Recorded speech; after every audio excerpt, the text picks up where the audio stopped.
Tonight on Klimczaks Killer Collection, we're going to take a look at the critically revered slasher and highly anticipated Blu-ray DVD release of Curtains.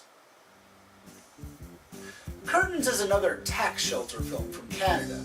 It began shooting in 1980, but its plagued production kept it from seeing a release until 1983. Conflict on the set led to producer Peter Simpson reshooting a great deal of the film and changing the ending. An ownership issue prevented the film's proper Blu-ray release until this year. The film has never looked or sounded better. Let's head to the screening room and take a look.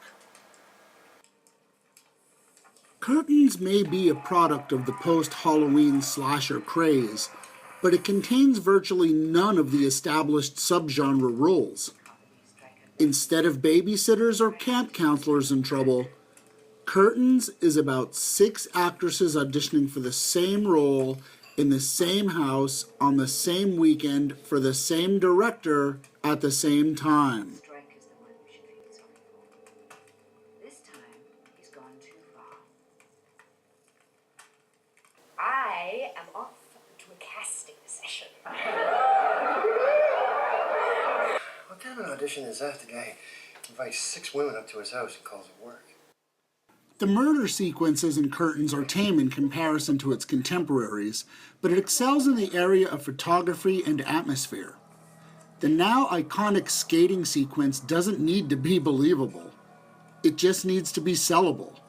And what's more sellable than a killer on ice skates to an audience looking to satisfy their horror entertainment needs?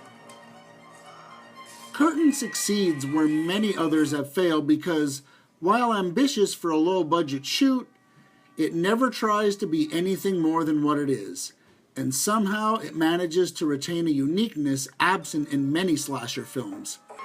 But even if Curtains deviates from traditional slasher groundwork, the use of light and shadow are an obvious homage to Halloween and Psycho.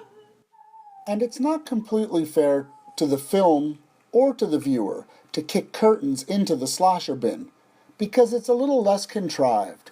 It's simply 10 little Indians in yet another scenario. Out of 5 slashes, Curtains gets 3.5. 3 because it's subpar to the genuine 5-star films, and 1/2 because of its mere existence. Curtains for the collector is a must-own, for the curious a must-see, and for the completists, well, we've all seen it. Curtains boasts a few famous Canadian faces like Lynn Griffin, and a few internationally famous faces like that of Samantha Eggar, Linda Thorson, and the late John Vernon. With such a well-known cast, seasoned producer, and capable young director, it's no wonder that Curtains is now available to us on a beautifully mastered Blu-ray from Synapse Films. For a time, it seemed like Curtains was never going to see a proper DVD release. But thanks to Synapse Films, hardcore slasher fans can finally get their hands on a beautifully transferred edition of this classic from Canada. Producer Peter Simpson was also the man calling the shots on other contemporary Canadian slashers like Prom Night and Humongous. Curtains was distributed by Jensen Farley Pictures, hardly a competitor with the majors, but with a film like Curtains, it's likely that movie buffs are reminded of the distributor through the movie and not vice versa. I'm Chaz Klimczak, and thank you for joining me for another episode of Klimczaks Killer Collection. I'll be seeing you soon.